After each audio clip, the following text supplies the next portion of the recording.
സ്വർഗസ്ഥനായ ഞങ്ങളുടെ പിതാവേ, നിന്റെ തിരുനാമം പരിശുദ്ധമാക്കപ്പെടണമേ.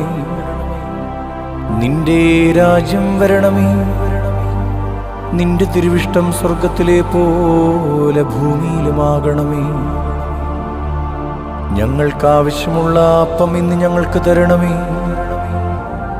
ഞങ്ങളുടെ കടക്കാരോട് ഞങ്ങൾ ക്ഷമിച്ചതുപോലെ ഞങ്ങളുടെ കടങ്ങളും പാപങ്ങളും ഞങ്ങളോട് ക്ഷമിക്കണമേ.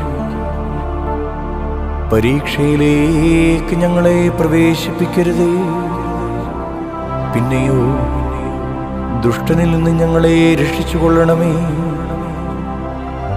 എന്തുകൊണ്ടെന്നാൽ രാജ്യവും ശക്തിയും മഹത്വവും എന്നേക്കും നിനക്കുള്ളതാകുന്നു.